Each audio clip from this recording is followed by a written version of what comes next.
돈이 최고의 가치라고는 생각하지 않습니다. 저는 돈보다 가치 있는 것들을 지키기 위해서 돈을 벌기로 결심했습니다. 우리 가족이 돈 때문에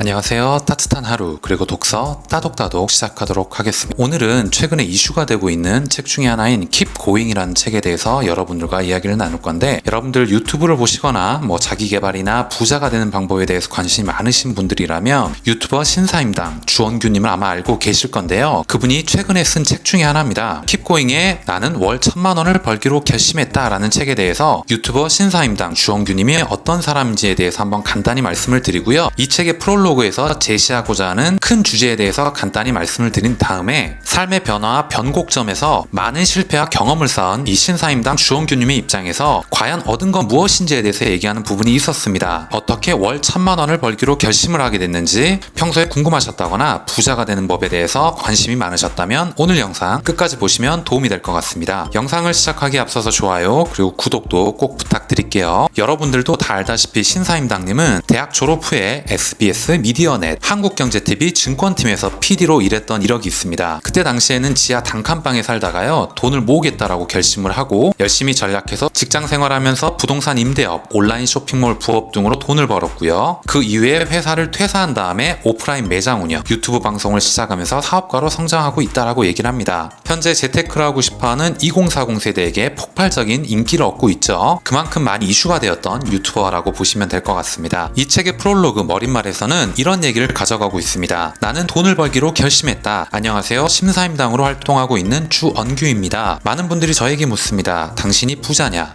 무슨 자격으로 돈 이야기를 하느냐, 이렇게 묻는다는 얘기죠. 저는 지금 부자도 아닙니다. 그렇지만 부자가 될 것입니다. 돈을 벌고 아끼고 투자하는 것을 멈추지 않을 것입니다 라고 얘기를 합니다. 돈을 벌기 전에 아이디어와 계획을 말하게 되면 그걸로 돈을 벌어봤냐고 손가락질을 한다라고 합니다. 돈을 벌고 있다고 말하면 그것은 너한테만 해당되는 것이라고 말합니다. 어떤 순간에 돈 얘기를 하더라도 지적을 피할 수는 없는 상황이다 라고 얘기를 하네요. 돈이 세상의 전부가 아니라고 훈계하는 메일을 보내거나 댓글을 다는 분들이 아직도 종종 있습니다. 돈이 최고의 가치라고는 생각하지 않습니다. 저는 돈보다 가치 있는 것들을 지키기 위해서 돈을 벌기로 결심했습니다. 우리 가족이 돈 때문에 다른 소중한 가치를 포기하는 일이 없도록 할 것입니다 라고 다짐을 하네요. 책은 크게 6개의 챕터를 가져가고 있습니다. 첫 번째, 침몰하는 삶을 멈추는 방법. 두 번째, 망가진 것은 고칠 수 있다. 세 번째, 저는 작게 시작해도 괜찮은데요. 네 번째, 나는 내가 먹여 살린다. 다섯 번째, 생각, 결정, 행동. 여섯 번째, 신사임당의 유튜브 성장 방정식으로 마무리를 맺고 있습니다.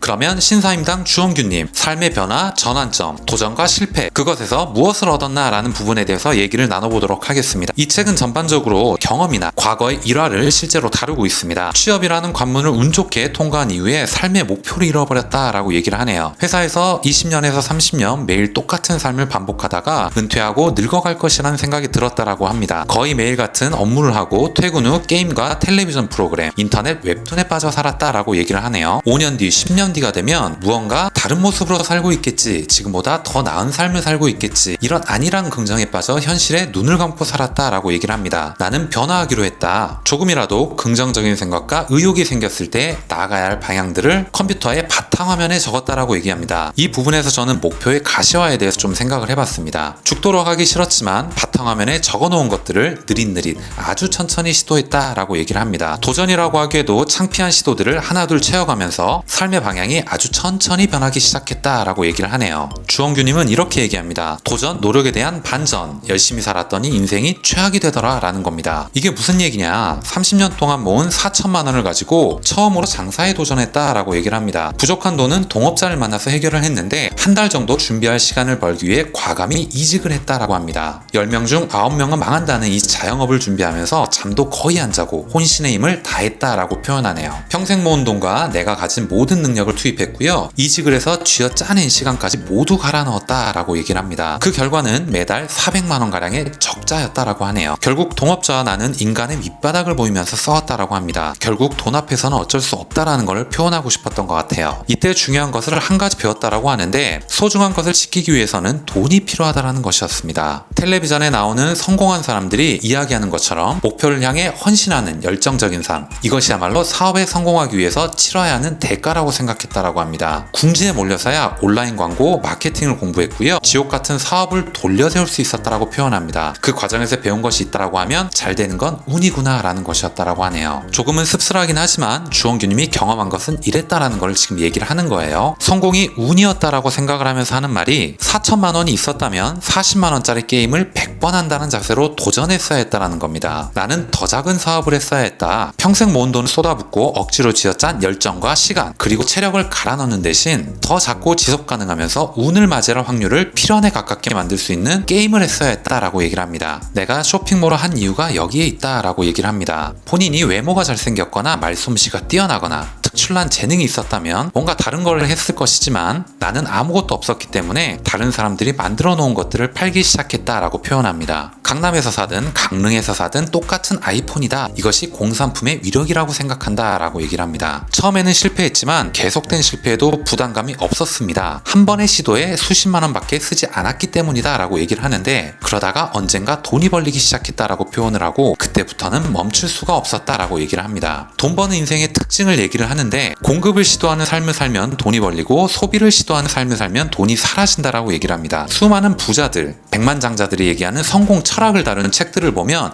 이런 비슷한 얘기를 합니다. 생산자의 입장이 되어라. 지속 가능한 도전 실행을 언제까지 해야 될까? 몇 번쯤 시도해야 할까? 이런 질문이 부질없다는 것을 알았다라고 합니다. 기대값이 명확하다면 행운이 올 때까지 계속 하라고 얘기를 합니다. 다시 시도하는데 필요한 것은 돈과 시간일 뿐이다 라고 표현을 하는데 그래서 나는 월세 투자를 하기 시작했다 라고 얘기를 합니다. 지금은 월세로 매달 700만 원 정도의 수익을 얻고 있고요. 월세 수익에서 생활비를 제외하고 매달 100만 원짜리 새로운 시도를 할 수 있다 라고 얘기를 합니다. 이제 선순환의 구조 안에 들어선 것이죠. 킵고잉 책 중에서 정말 재밌게 봤던 부분 중에 하나가 바로 이 열정회의론자라는 부분입니다. 내 인생에서 가장 고통스러웠던 순간은 열정을 믿을 때였고 가장 소득이 높았던 순간은 행운을 믿을 때였다라고 얘기를 합니다. 왜냐하면 쇼핑몰에 상품 등록을 아프고 슬프고 우울한 날에 했다고 해서 안 팔리고 행복하고 열정적일 때 했다고 해서 더 많이 팔리는 것이 아님을 확인할 때 그것을 더 많이 느꼈기 때문이다 라고 얘기를 하네요. 인생은 운이다. 자영업자의 90%가 망한다면 1000번 할 수 있는 준비를 하고 뛰어들어야 한다 라고 얘기를 합니다. 내가 지금 하고 있는 게임이 완전한 0%의 게임만 아니라면 말이죠. 그러면 이것이 0%인지 아닌지 확실히 아는 방법에 대해서 예시를 들어서 비유를 하고 있는데 내가 지금 옳은 길로 가고 있는지 확인할 수 있는 나침반이 필요하다라고 얘기를 합니다. 내비게이션에 표시된 거리가 계속 짧아지고 있는지 확인해라 라고 얘기를 하네요. 계속 거리가 늘어나고 있는데도 1000번에 도전을 하는 것은 미친 짓이다 라고 얘기를 합니다. 지표를 보라고 얘기를 하는데 내 상품의 노출량이 늘어나고 있는지 노출 중에 클릭이 발생하고 있는지 개선할 점은 없는지 발견하라는 것이죠. 마이너스 피드백 상황이라면 방향을 빨리 바꿔야 한다 라고 표현을 합니다. 이 책의 이야기는 1천만 원 이하의 돈을 버는 방법을 담은 책이라고 얘기를 합니다. 엄청난 부자가 되는 방법은 아직 찾지 못했고 알지도 못한다라고 표현하네요. 그러나 30대 평범한 사람은 이 방식으로 수저를 만들었고 계속해서 그 수저를 업그레이드하고 있다라고 표현을 하네요. 어쩌면 나중에 우리의 자식 세대는 이런 얘기를 할 수도 있다라고 얘기를 하는데 이게 좀 인상적이었습니다. 그때는 중국에서 물건을 사다가 팔아서 돈을 벌었대. 어이가 없네. 옛날에는 유튜브라는 게 있었는데 영상을 업로드하고 돈을 벌었대. 아직 인터넷이란 걸 쓰던 시대에는 블로그라는 게 있어서 코딩도 할 줄 모르는 사람들이 컴퓨터로 돈을 벌었대. 완전 꿀 빨던 세대 아니야? 꼰대들. 돈은 언제든 자리를 내어줄 수 있다라고 신사임당님은 표현합니다. 돈은 어떤 것보다 낮은 위치에 놓일 수 있기 때문에 값어치가 생긴다라고 표현하고요. 나는 돈 이야기를 좋아서 하는 사람이지 행복에 관한 이야기를 전하는 사람이 아니다 라는 말로 마무리를 짓고 있습니다. 오늘 이야기는 여기까지 하겠습니다. 오늘 영상이 여러분들께 조금이라도 도움이 되셨거나 재밌게 들으실 수 있으셨다면 좋아요 그리고 구독도 꼭 부탁드리겠습니다. 다음 시간에 더 좋은 내용, 더 좋은 컨텐츠를 가지고 인사드리도록 하겠습니다.